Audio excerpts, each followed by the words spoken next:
Ezra chapter number 4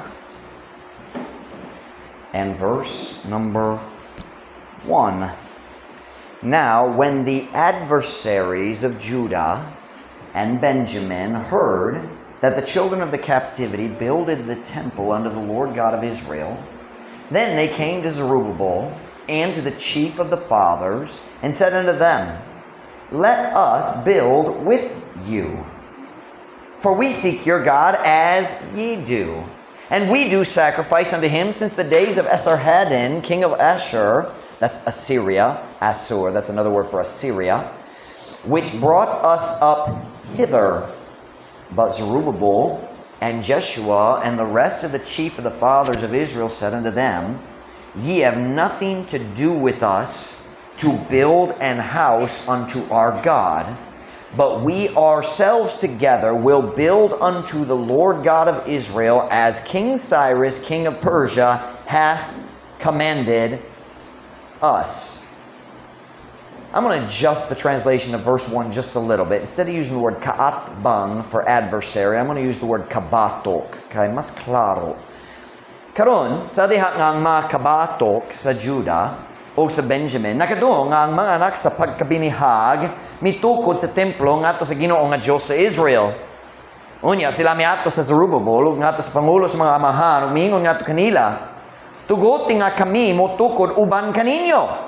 Kay kami nangita sa inyong Diyos, ingon sa inyong gibuha. O kami nagsakripisyo ngadto kaniya sukat sa mga adlaw ni Esarhaddon, hari sa Assur, kinsa midala kanamo dinhi. Apan si Zerubbabel o Jeshua o ang uban sa pangulo sa mga amahan sa Israel, miingon ngadto kanila, kamo walay labot kanamo sa pagtukod o balay ngadto sa among Diyos. Apan kami mismo kami mismo pagtingob motukod ngadto sa Ginoo nga Dios sa Israel, ingon sa gisugo kanamo ni Haring Cyrus ang hari sa Persia. Sa diyang nagsugod ko, nini nga mensahe, plano ko magwali ikan sa verses sa kinatumyan, the very end of Ezra 4. Dayon ang Diyos kind of patras na ko nga to sa sinugdanan sa chapter, and then I never got back to the end. So, a little bit of a different direction than I thought. Some of my message comes from verse number 2, Let us build with you. Tuguti nga kami mo tukod uban kaninyo. Magampo na ta. Thank you mo makalingkod para sa mensahe karon. Father, would you please bless the message this morning? Would you fill me with your spirit as I preach? God, would you please, Lord, help me to help our church understand our position, our doctrinal, biblical position of separation. I pray, Lord, you would just kind of settle it in our hearts and help us, God, to be a citadel for truth here in the Pitan, standing for righteousness and true doctrine, purity of doctrine, righteousness of living. Help us, God, this morning. Help my Visayan, Lord. Bless our people as they listen. Pray in Jesus' name. Amen. Pwede mo maglingkod. Diya sa atong teksto, karong buntag, ang katawhan sa Diyos, nagbalik na gikan sa ilang pagkabinihag sa Babylon ug uban pang lugar, ug naghagot na sila diha sa pagtukod ug balik sa templo sa Diyos dito sa Jerusalem. Human sa 70 years nga gipropesya ni Jeremiah nga sila magpabilin sa Babylon, ang Diyos nagtuman sa iyang saad nga sila makabalik ngadto sa Jerusalem. Naglihok na nagsuot siya og lihok diya sa kasing-kasing sa ni Cyrus ang hari sa Persia. Kung nainumdum ka sa history, ang Babylonians nag-conquer sa Syrians. Dayon sa katapusan sa ilang panahon, ang Diyos naggamit sa Medes and Persians sa pagsilot sa mga Babylonians, and now the children of Israel mga sakop sila sa Medes and Persian Empire. Si Cyrus gipili sa Diyos and giprophecy ni Isaiah many years before. God called Cyrus's name. I believe it's in Isaiah 45 and 46. Sa wala pa gyud si Cyrus na tao, ang Diyos naghatag kaniya sa mensahe pinagi ni Isaiah, and later we see that prophecy fulfilled. Look with me at Ezra chapter 1. Let's back up and take a look. Ezra chapter 1 and verse 1. Nakitaan na to kung sa gibuhat sa Ginoo diya sa kasing-kasing ni Cyrus, pinaagi ni Cyrus. Ezra chapter 1 verse 1, kung nasa amen. Now in the first year of Cyrus, king of Persia, that the word of the Lord by the mouth of Jeremiah might be fulfilled. Kaya ang Diyos naggamit ni Jeremiah nga magpropesya 70 years man, dayon ang mga tao makabalik gikan sa pagkabinihag dito sa Babylon. That the word of the word of the Lord by the mouth of Jeremiah might be fulfilled, the Lord stirred up the spirit of Cyrus, king of Persia, that he made a proclamation throughout all his kingdom and put it also in writing, saying, can I just make a time out here? Ang Diyos makagamit ni bisang kinsa kung ganahan siya. Nagpili siya sa daotang hari, sa daotang nason. And sa akong nakitaan, Cyrus nahimo nang uska magtuto sa tinud nga Diyos. I think Isaiah wrote his prophecy. I forget how many years, because Isaiah was during the reign of Hezekiah. Isaiah wrote about Cyrus maybe 100, 200 years, so wala pa siya na tao. But somehow I think that message got to Cyrus. Verse 2. Thus saith Cyrus. Just for clarity, I'm not mixing up my words. Jeremiah and Isaiah prophesied about Cyrus, but Isaiah actually used his name. Verse 2. Thus saith Cyrus, king of Persia, the Lord, that's Jehovah, the Lord God of heaven, hath given me all the kingdoms of the earth, and he hath charged me to build him an house at Jerusalem, which is in Judah. Who is there among you of all his people? His God be with him. And let him go up to Jerusalem, which is in Judah, and build the house of the Lord God of Israel. He is the God, which is in Jerusalem. Bisaya, karon sa unang tuig ni Cyrus, hari sa Persia, aron ang pulong sa Ginoo pinagi sa baba ni Jeremiah matuman, ang Ginoo miagha sa espiritu ni Cyrus, hari sa Persia, nga siya mihimo og usa ka pagmantala lukop sa tibok niyang gingharian, og mibutang usab niini sa sula nga nagiingon. Sa ingon nagasulti si Cyrus hari sa Persia. Ang Ginoo nga Diyos sa langit mihatag kanako sa tanan mga gingharian sa yuta, og siya misugo kanako sa pagtukod kaniya og uska balay dito sa Jerusalem nga naa sa Judah. Kinsa ang ana diha kaninyo sa tanan niyang katawhan, ang iyang Diyos magauban kaniya, og tugoti siya sa pagtungas nga sa Jerusalem nga ana sa Judah, og pagtukod sa balay sa Ginoo nga Diyos sa Israel, siya maong Diyos nga naa sa Jerusalem. So niini nga sula ni Cyrus, siya nagdapit sa nibisang kinsa nga mga Jew sa tibok ning harian nga kung ganan sila mo balik sa Jerusalem, pwede naman. 42,000 kapin nagrespond sa iyang invitation, og si Zerubbabel og si Jeshua, usahay gitawag siya Joshua, pero dire sa Ezra I think gitawag siya Jeshua, dito sa Haggai o Zechariah gitawag siya Joshua, pero priyong tao.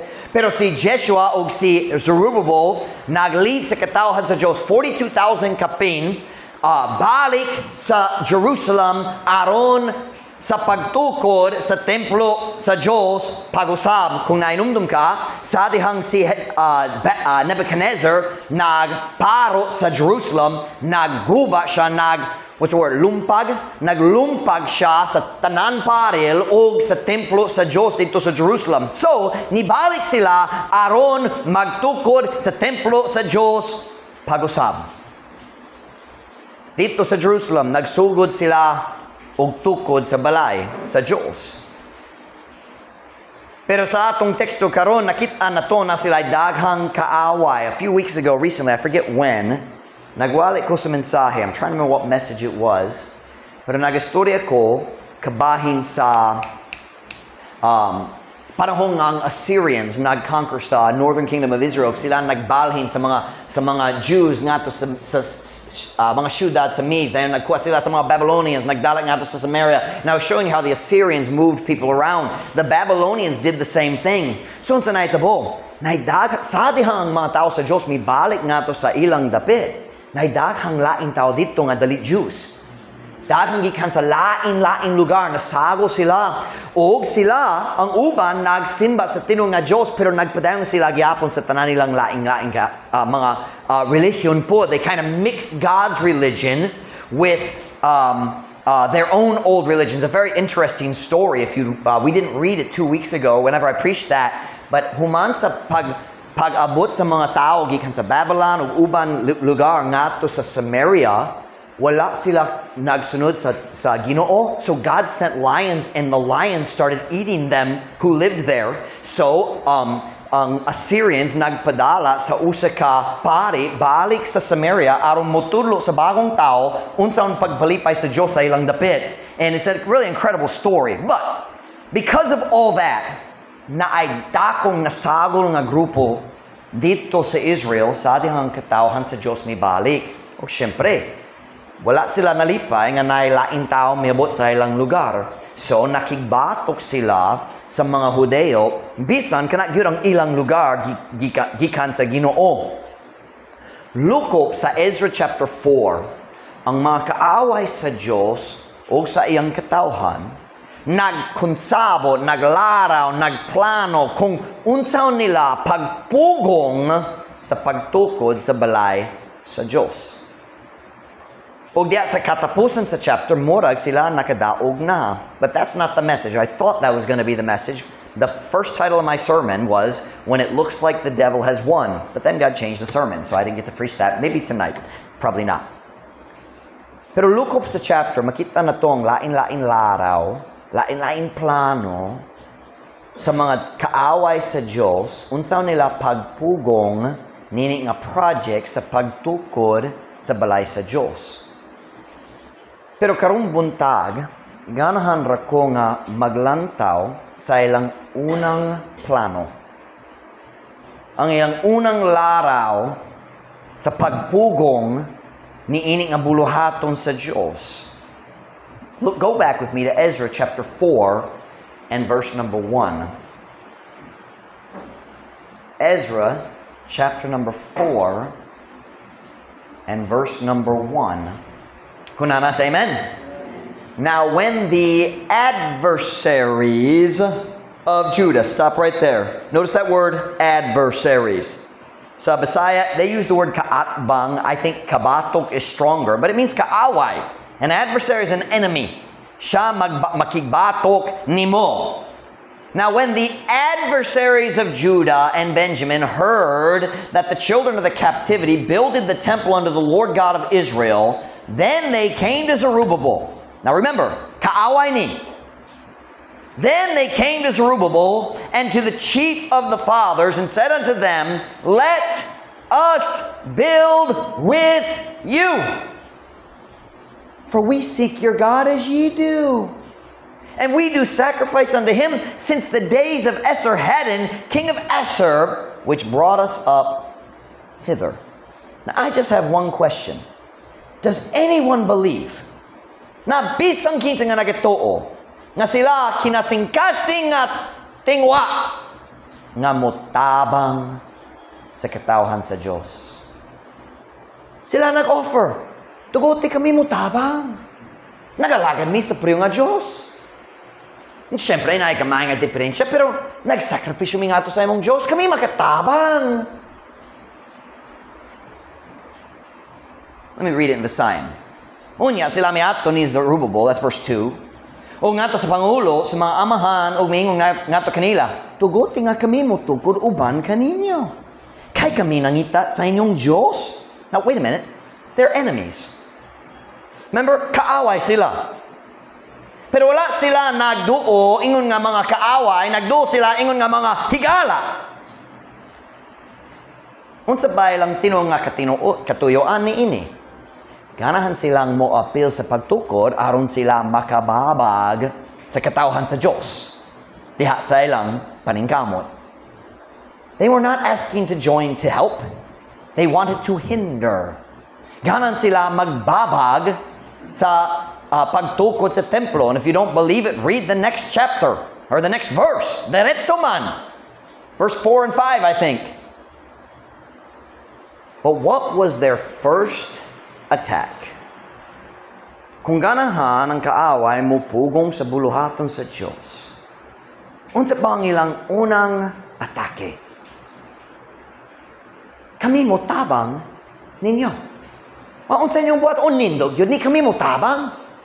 Can I say, kanat gayud ang buhaton sa yawa hangtod karon? Ang yawa naghimok gihapon sa priyong butang hangtod sa atong panahon karon. Let me explain something to you about, magpasabot ko ninyo sa paagi ng yawa maglihok aron makaguba sa mga church sama sa ato at dere. Dili siya magsulay sa pagdani sa church nga maghiusa sa kalibutan diya sa usa ka daotang kalihokan. Magsulay siya og dani sa church nga maghiusa sa kalibutan diya sa usa ka maayong butang. Kana ang paagi sa yawa og nag-uswag kana sa daghang church hangtod karon. So this morning, I want to just make a statement to our church so you understand where we stand. Kanang kung masabtan ninyo sa unsa ba ang atong tiningdogan niini nga area sa pagdawas sa tabang gikan sa mga kaaway sa Diyos. Listen to me very carefully. English. Truth Baptist Church. Basta lang ako ang pastor. Truth Baptist Church will never join in a cooperating effort with unsaved groups or worldly Christian groups, even to accomplish something good. It is a trick of the devil. Dili gayud ta mag-appeal sa mga grupo nga wala naluwas, mga grupo nga kalibutanhon, bisan nindo ang katuyuan, dili ta magdapig sa kaaway sa Dios, kay kita man ang mahugawan, dili sila madani ngadto sa Dios, kita madani sa kalibutan. Panaglitan. Kung naay usa ka sikat nga magwali, nga moanhi diri sa dapitan, basing saktong yang doktrina kabayan sa kaluwasan.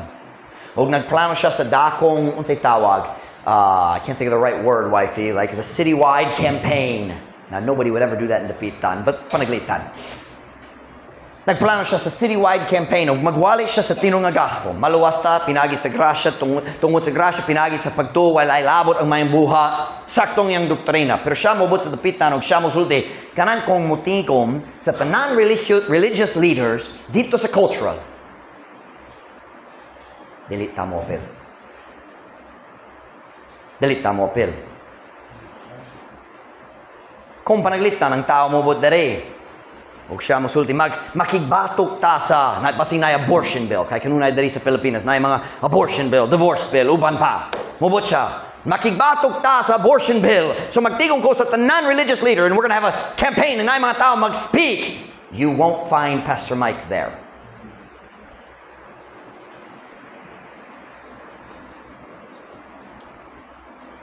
Para nako, kana usa ka maayong butang, ako kinasing-kasing nga batok sa abortion sa tanang nga ako.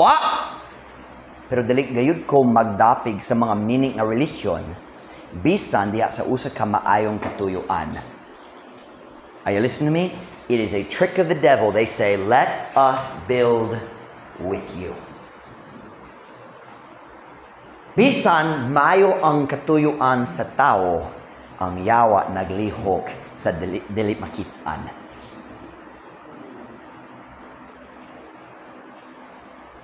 Kana usa ka paboritong uwat sa yawa sukad sa panahon sa Biblia. Kang yawa ni hibalo, kung kita maghiusa sa mga taong wala naluwas o sa mga taong naluwas pero kalibutanhon man, kung kita maghiusa kanila para sa usa ka maayong butang, mabungkag na ang parel nga nagpanalipod kanato gikan sa pagdani sa kalibutan ug mga kalibutanhon. Am I making sense to you this morning? There is a reason we are separate. It is not an accident. Dili tungod Amerikano ko. It is because we believe the Bible o dili ko ganahan nga kita madani sa mga false teachers, sa mga kalibutanhong nga Kristohanon o sa mga tao nga wala nga luwas. Panaglitan. Kung diri sa dapitan, kung ang agricultural center mag-offer sa libre nga seminar, diin kita makakaton kabahin sa epekto nga paagi sa pagtubo sa garden, makadawa ta sa ilang kahibalo. Kung sila ganahan, muhatag ka na mo sa mga galamiton. That's happened. Hey, we have a budget, we'll give you garden, kaya kamo mo gamit. Okay, kami makadawa ni Ana. Pero, sa diyang sila musulti, magsugod mi sa gardening club, mag-meeting mi matagbulan. Kana, dali mahimo na to. Makakataon ta, walay problema ni Ana. Pero dali ko ganahan ako mga membro, mahimong suod sa mga taong wala nga luwas.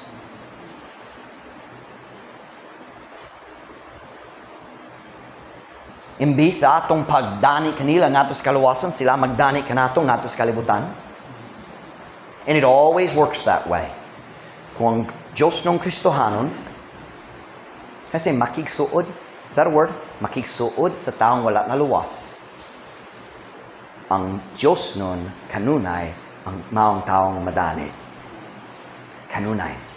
We do not become friends with the world to reach them. We reach them and then we pull them into the church. It is an ungodly, unbiblical perspective. They call it friendship soul winning. That is not biblical. Get them saved, then become their friends.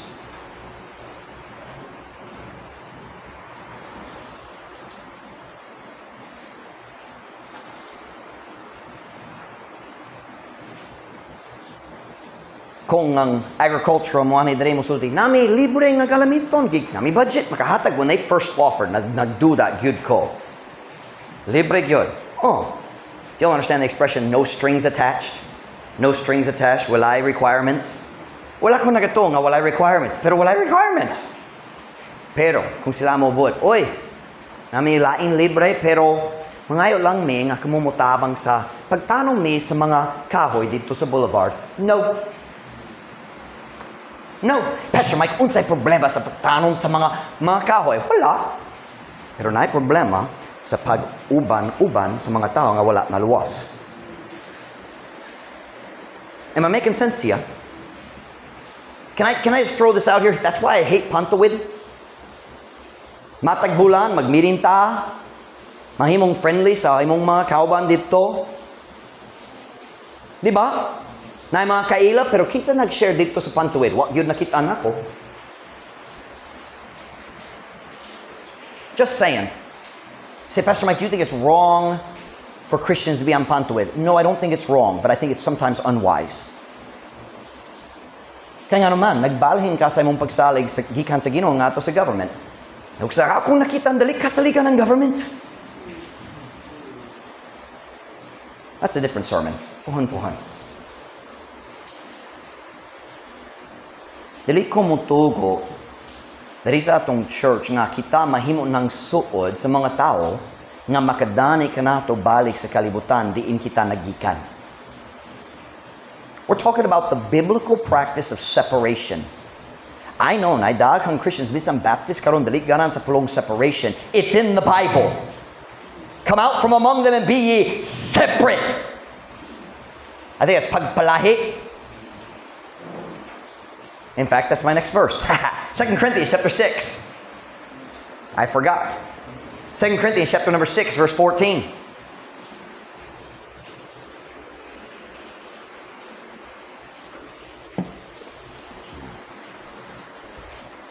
Second Corinthians chapter 6, verse 14. Kuna nasa, amen? Be not unequally yoked together with unbelievers. For what fellowship hath righteousness with unrighteousness? And what communion hath light with darkness? I'm going to read, this is long, I'm going to read all the way to verse 18. English and Bisaya. And what concord hath Christ with Belial? Or what part hath he that believeth with an infidel? Every single question is answered with wala. They're called rhetorical question. Ang tubag masaptan sa tanan. Wala. Dili, dili, dili. Verse 16. And what agreement hath the temple of God with idols? Wala. For ye are the temple of the living God, as God hath said, I will dwell in them and walk in them, and I will be their God, and they shall be my people. Wherefore, come out from among them, and be ye separate, saith the Lord, and touch not the unclean thing, and I will receive you, and will be a father unto you, and ye shall be my sons and daughters, saith the Lord Almighty. Siyempre, kini wala nagtudlo nga kita mahimo ng mga anak sa Diyos kung mag-separate ta sa kalibutan. That is not what this is talking about. Kini nag-story kabayan sa atong relasyon sa atong langit nung amahan. In America, we have a common English expression. We could use it for Beth. We say, she is a daddy's girl. And we all understand what that means. She has a close relationship with her father. I don't know why kay kanunay ako magbinuwang niya aron mahawa pero balik yapon siya. And she's a daddy's girl. I am her father. Not just biologically, but I hold the father relationship position with her. Does that make sense? I shall be a father unto them means we'll have a father-child relationship. Let's read it in the Visayan. Ayaw kamo sa dali patas nga pagsangon sa yugo uban sa mga dali magtutuo. Kay unsay pagkigdai sa pagkamatarong uban sa pagkadali matarong. Can I say wala? That's the right answer, right, Gillette? Wala. Og unsay pakig-ambit. Here, I'm going to ask the question, kamumo tubag wala. All right? Here we go. Asamanta. Og unsay pakig-ambit sa kahayag uban sa kangingi. Kamo? Og unsay kauyonan ni Kristo uban ni Belial. Og unsay bahin niya nga nagatuo uban sa usa ka dili matinuohon. Og unsay kauyonan sa templo sa Dios uban sa mga Diyos. Kay kamo maong templo sa buhi nga Dios ingon sa gikasulti sa Dios. Ako mupuyo diha kanila og mulakaw diha kanila og ako mahimo nga ilang Dios og sila mahimo nga akong katawhan tungod ni ini gawas gikan kanila. Tungod ni ini gawas gikan kanila og pagpalain kamo nagiingon ang Ginoo og ayaw paghikap sa mahugaw nga butang og ako mudawa kaninyo og mahimo nga amahan nganha kaninyo og kamo mahimo nga akong lalaking mga anak ug babaeng mga anak nagiingon ang Ginoo nga labing gamhaan. Let me just take a minute and clarify what I just said. I know kitang tanan nakasabot verse 17 and 18 wala nagistorya kabayan sa kaluwasan, but we can prove that from verse 16. For ye are the temple of the living God. Naluwas na o wala? Naluwas. Kini wala naghiskot sa kaluwasan, naghiskot sa atong relasyon sa atong amahan human sa kaluwasan. So what did we just see here? Verse 14, 15, 16, 17, separate, palahi. Himo ang distinction, pahawa, gikan sa mga kalibutan. Dayon mobuta sa verse 17 ug 18, ug unsa atong mikitaan. Paminaw. Ang atong pagkaduol sa atong langit nung amahan depende sa atong distansya gikan sa daotang kalibutan. Did y'all get that? Gillette, that's really good. I think we should put that on the board. I will give it to you again. Ang atong pagkaduol sa atong langit nung amahan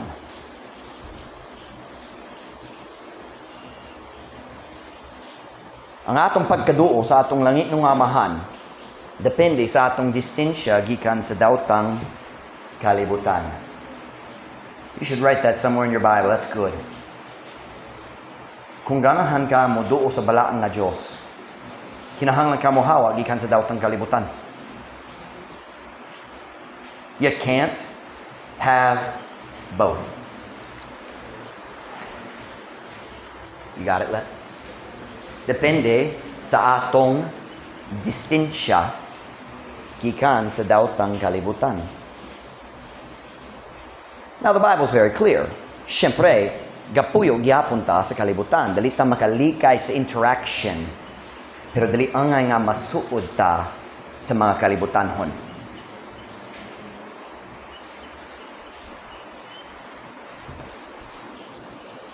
Depende sa atong distansya gikan sa daotang kalibutan. Salamat. Okay, paraglitan.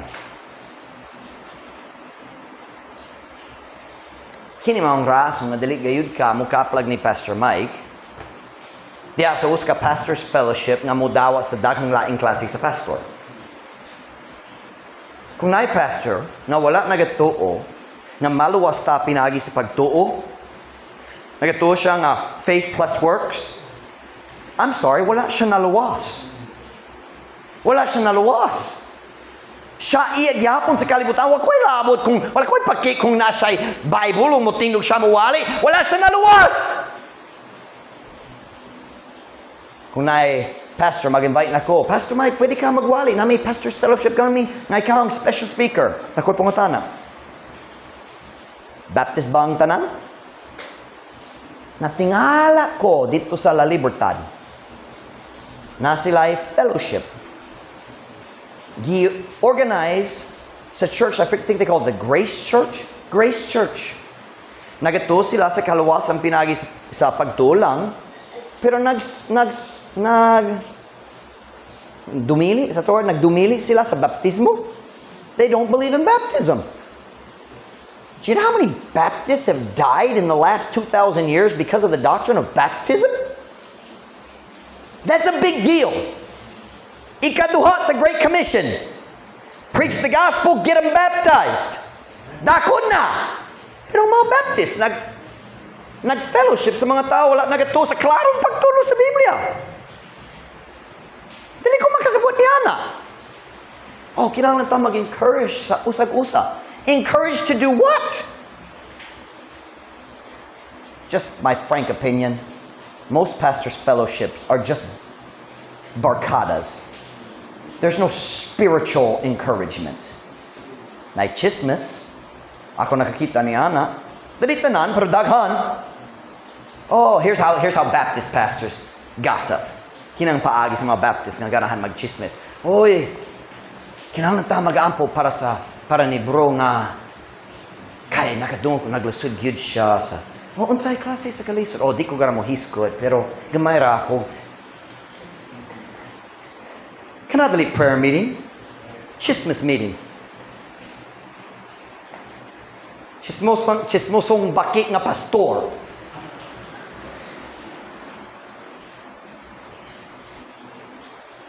Pastor Mike, magpataka ra ka? Nope, I've sat down. Naglingkod ko na tingala. True story.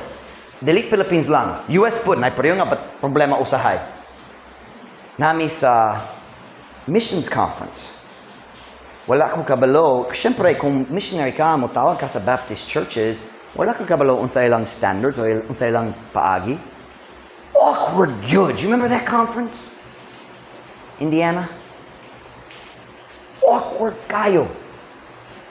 Ang ilang music, dili kalibutanhon gyud, pero kalibutanhon gamay pasikat man ang ilang music. Ang pagwali, walay gahom, just ang tibuok, awkward. Dili sila ganahan sa akong presentation. Surprise, surprise.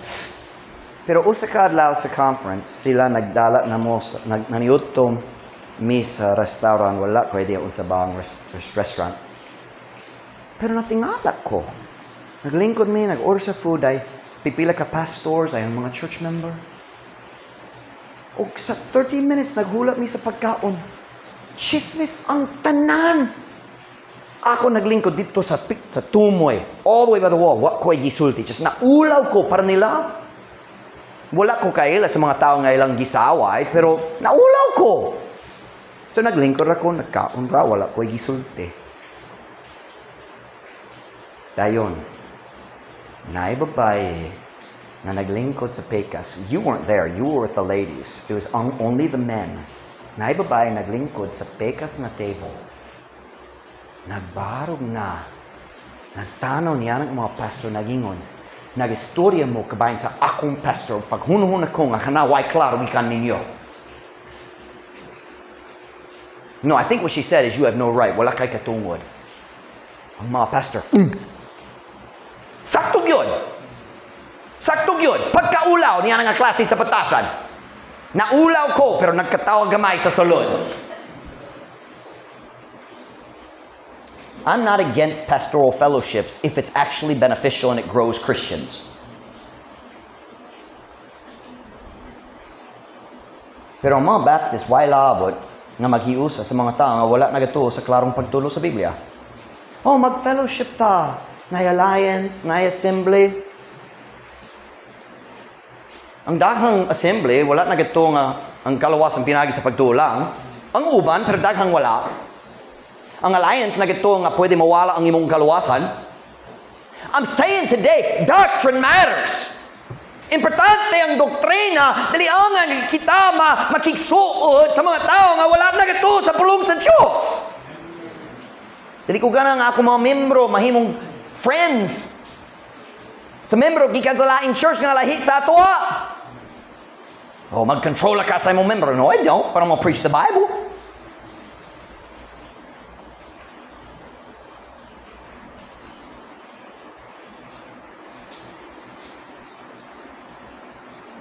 Dugang pa, dili ko interesado nga mag-fellowship sa mga Baptist kung wala sila standards may tungod sa music ug pamiste.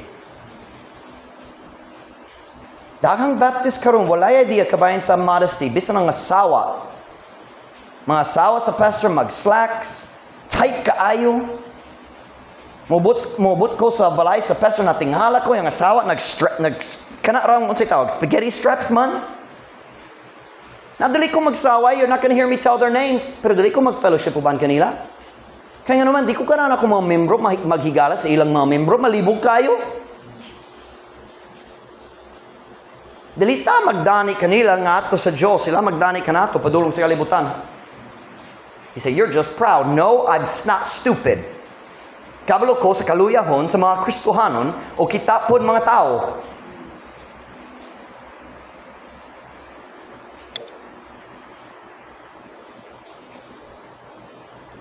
But Pastor Mike, usahay kinahanglan ta maghiusa kay na good cause. I don't care. Ang maayong katuyuan dili maglabaw sa pagkaimportante sa pagpanalipod sa akong mga membro gikan sa pagdani sa kalibutan. Was that clear? That was a really long sentence. Turn me to 2 Thessalonians chapter 3 verse 14. Kung naay Kristohanon nga nagsubay sa mga paagi sa kalibutan, gisugot ta sa Diyos nga muli kay kaniya. Let's look at it. 2 Thessalonians 3:14. 2 Thessalonians chapter 3 verse 14.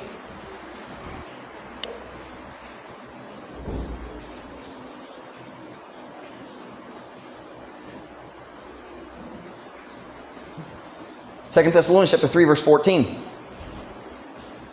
By the way, kini ang rason nga kitawag independent Baptist. I know there is a group in the Philippines that calls themselves independent and they're a little different than us. Pero kita, independent Baptist, nagpasabot. Wala tay connection sa laing Baptist Church. Nay pagkahigala, nay friendship. I'm friends with Westside. I'm friends with IBC and Dumaguete. But we're not connected. Why? Kung ma-change siya, dili ko kinahanglan mag-change po. Mag-just distensya na. Sayon kayo.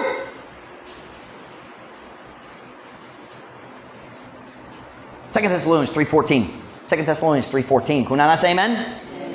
And if any man obey not our word by this epistle, note that man and have no company with him, that he may be ashamed.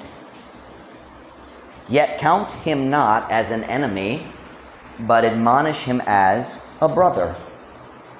O kung si bisang kinsing nga tao nga dalit mo tuman sa among pulong pinagi nini nga sulat, timan kanang tawhana ug ayaw pagpakig-uban kaniya aron siya maulawan. Apan ayaw pag-isip kaniya ingon nga usa ka kaaway, apan tambagi siya ingon nga usa ka igsoon. Pwede ta mag-apply ni ini nga to sa lain-lain church, pero pwede mas importante ang first application ni kung na tao mag-backslide mo biya sa church. Kabalo ka, nagkirboy siya diya sa sala, kalibutan ho ng iyang naandan. Kung ikaw nag-alagat sa Ginoo gihapon, wala kay katungod makig-uban kaniya. Siya mag-message mo, hey, maniyot to tama, ako uban. Sorry, dali ko, salamat. Si Pastor Mike, that's just too strict. Pero ikaw kabalo, kung magsugod ka o kuyog-kuyog sa mga kalibutanhon sa dali madugay, madana ang imong kasing-kasing. And you know it's true. You know it's true. Walay Kristohanon sa ingon kalig-on sa iyang Christian life nga dili siya madani kung mag-uban siya sa kalibutanhon. Was that close, Let? And if you think you can be close to the world or the worldly and you'll be strong, you have great confidence in the flesh. Dako gyud ang imong kumpiyansa sa imong unod. Dali ko madani, dali ko dali matintal. Ang tanan dali matintal kung mag-uban sa mga dautan. Or kung nasa sayo nga lugar. Some temptations we can't avoid. We have to go to work, you have to go to class, pero diya sa imong social time. Kung ikaw ang mag-decision, nga naman ikaw mag-decision mo kuyog sa mga dautan.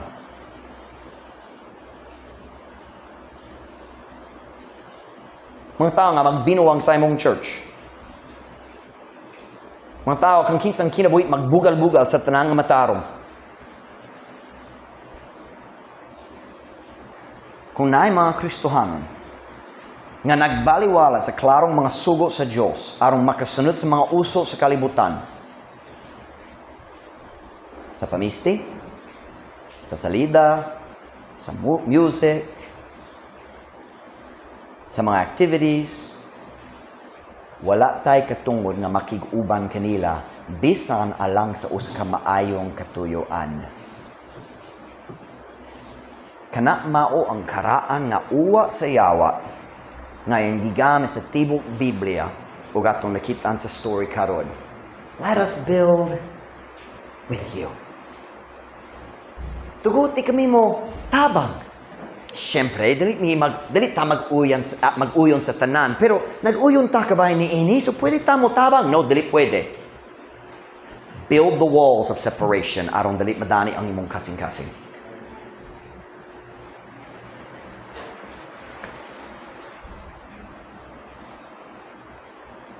Romans chapter 12, verse 2.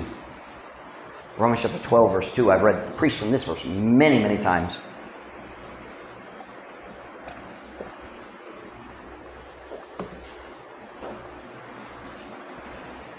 Romans chapter 12, verse 2.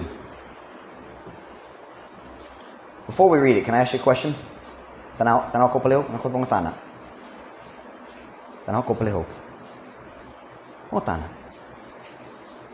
Nadani ba ang imong kasing-kasing karon? Nabay something nga nag-dani nimo. And you feel it. Na nakaigana alang sa butang nga kalibutan. You understand? That's the way I say it, right? Kinsa mong kauban? Kinsa ba imong gikuyogan? Kung nadani ang imong kasing-kasing, it's from being with someone.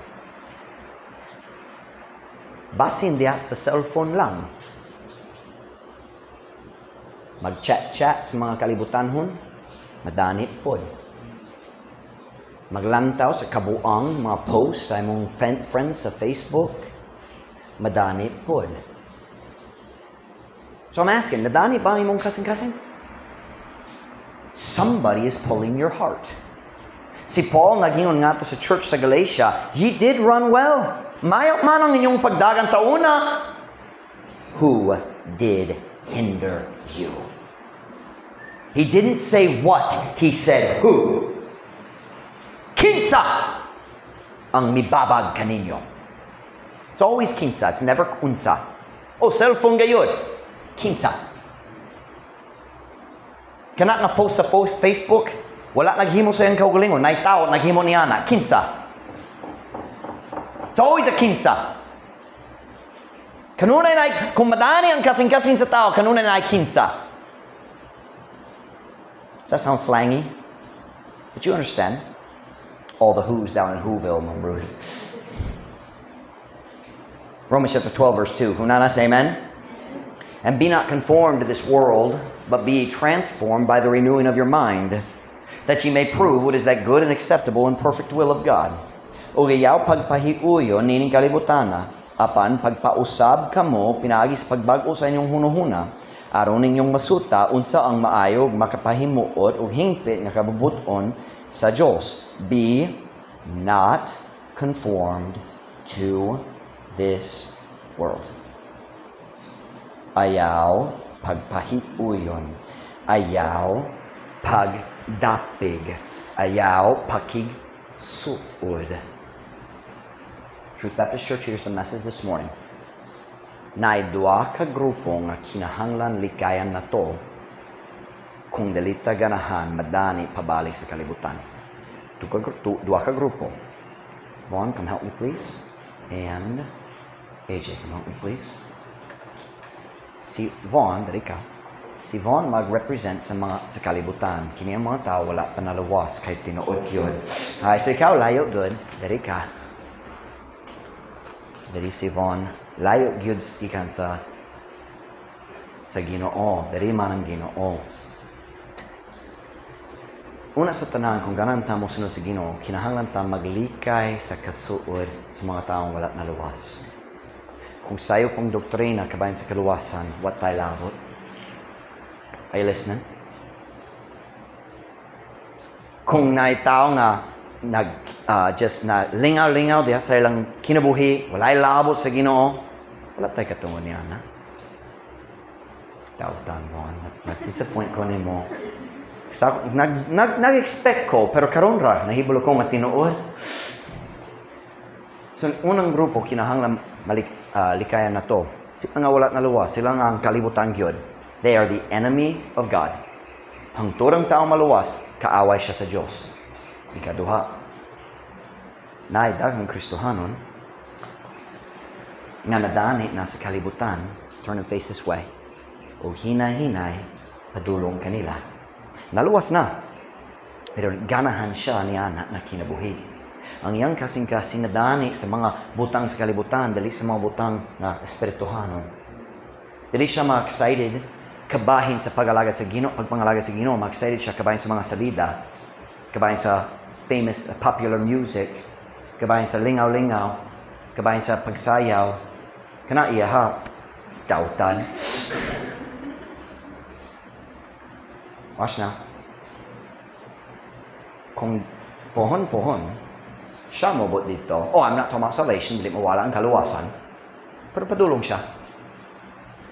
Og, dili paigo nga kita muli kay kaniya. Kinahanglan po muli kay kaniya. Kay siya, mudanit ni mo, dito po. Ay, listen to me now.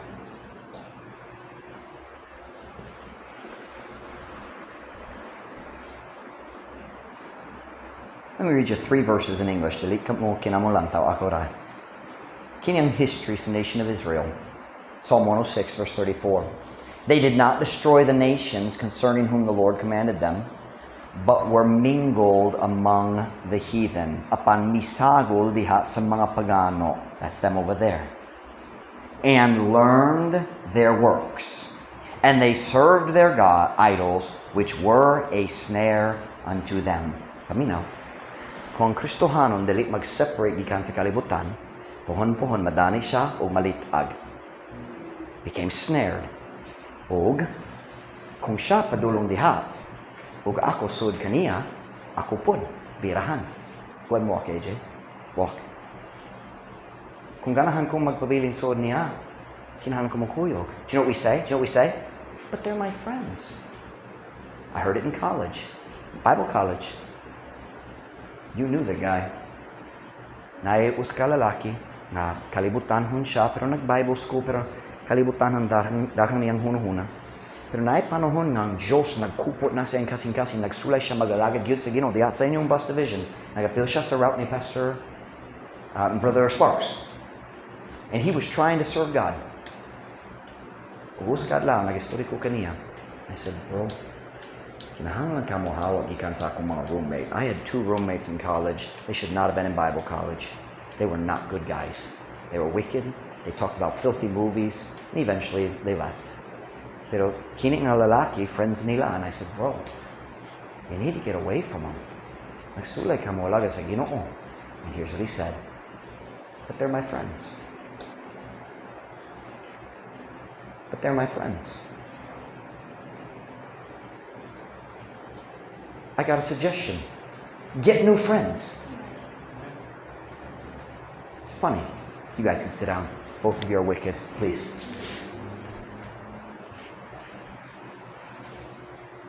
Si Gary, nagyon ako gahapon. Nakadungog siya sa phone call sa Lain Pinariso. Apparently the guy was speaking English. He's chief chef at the Cock, and he's in jail right now for drugs. You know him? It's Mom Farah's best friend. Pero, I mean, no joke. Napreso siya, mag-plea bargaining siya. Happy na siya mugawas. But apparently he speaks good English because Gary heard him talking on the phone, and Gary said, nagplano ko mo story kaniya. But nagreklamo siya. Kiningat lalaki ang gisulti. Ako nagtabang sa daghang laing tao nag-work dito sa Dakar. He said, not one of them has ever come to visit me in jail.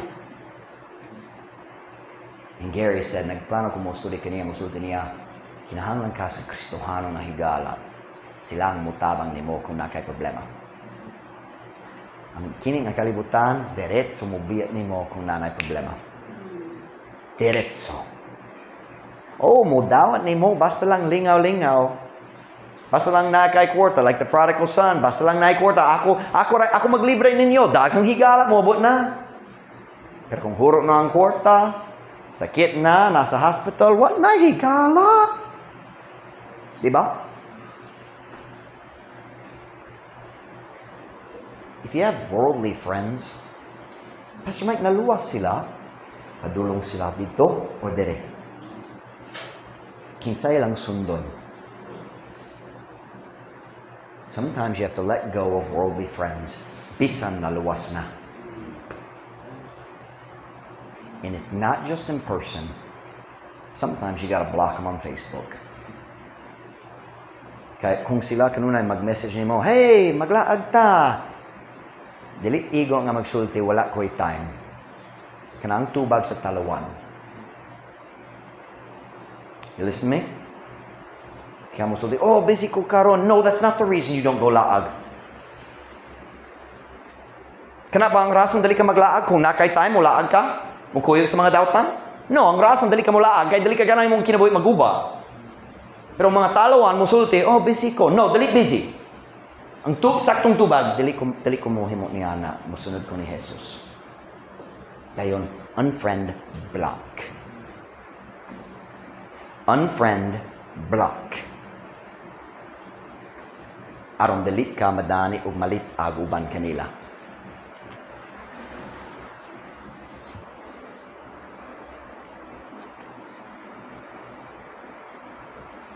Let's go back to our text first very quickly. Let me tie the message up. Ezra 4 verse 3. Ang kaaway sa Diyos, nagduol kanila, nagsulti, kami mutabang, let us build with you. Look, tanawang tubag not Ezra, Zerubbabel o Jeshua, o ang uban. Ezra 4:3. Kung nasa amen? But Zerubbabel and Jeshua, the rest of the chief of the fathers of Israel said unto them, ye have nothing to do with us to build an house unto our God. But we ourselves together will build unto the Lord God of Israel, as King Cyrus the king of Persia hath commanded us. Sila wala nalimbongan Sila nakakita sa tinod katuyuan sa ilang tubag. No. Dili. This morning, I just want to remind our church or maybe tell our church, dili pa igo nga kita mag-separate gikan sa kalibutan. Kinahanglan pod ta mag-separate gikan sa kalibutan hon. I'm not talking about being unkind. Paul said right there, ayaw maghuna-huna, ayaw pag-isip kaniya nga uska kaaway. Admonish him, higugmaa kaniya, pero ayaw pagsunod. Ayaw pagkuyog-kuyog.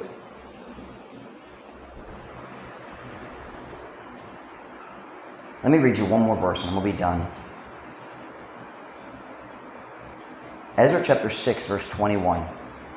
And the children of Israel, which were come again out of captivity, and all such as had separated themselves unto them from the filthiness of the heathen of the land, to seek the Lord God of Israel, did eat. So the did eat is a finishing the thought from the previous verse. Ug ang mga anak sa Israel nga mibaligi kan sa pagkabinihag, ug ang tanan nga mipalahi sa ilang mga kaugalingon ngadto kanila gikan sa pagkahugaw sa mga pagano sa yuta. Aron sa pagpangita sa Ginoo nga Dios sa Israel, sila ang mikaon. So nagapil sila sa feast sa mga Hudeo. I'll make a statement, we're going to be done, okay? I want to explain a concept. Usahay ang alibay sa mga Kristohanon mahitungod sa kalibutanhon. Like panaglitan, the kalibutanhon nga music, the CCM music. You know CCM, Christian Contemporary Music? The praise and worship type music nga dali gamiton na to dere. Kana nga ana-ana, the drums usahay. The CCM, Christian Contemporary Music. Kini ang alibay sa mga Kristohano sama na to. Here's what they say. But they're so sincere. There's, number one, many of them are not. But there are some who are. There are a few. Napipila ka grupo nga maghimo sa kalibutan nga music, pero sincere sila, they're just blind. Let me tell you what is wrong with the entire CCM Christianity and the praise and worship that is just taking over churches all over the world. Let me tell you what's wrong with it. What we just read right here is they separated themselves from the filthiness of the heathen to seek the Lord. Aron mangita sa Ginoo. Here's the problem with CCM in all the praise and worship. Some of them are sincerely trying to seek God, but they've never separated from the filthiness of the world. They won't find Him. They can be saved, but they won't be close to Him. Basi na sila espirituhan nga pagbati, magikan sa ilang music. I just feel so close to God. It's a feeling, it's not real. Ipakita na ko sa pagkabalaan nga magikan niya na. That's what I want to see. Where's the righteous living? Asang pagkaputli sa pamisti, ang saktong paagi diya sa imong mga relasyon. Where's the righteousness? Asang purity diya sa imong mga movies of entertainment? They try to seek God without they try to seek God. I'm pointing the wrong way. They try to seek God without ever separating from the filth of the world. You can't do it. So, isulod sa Uska Praise and Worship Church. You know what you're going to see? Girls wearing tight jeans, gisi-gisi. Short skirts, sexy kayo. Dayon sila man ang mutindog sa atubang, magkanta-kanta. O mga lalaki, maglingkod dito. Wala'y pagka-espirituhan diya. Walang manggod. If we want to seek God, we must separate from the world and the worldly. Every head bowed, every eye closed.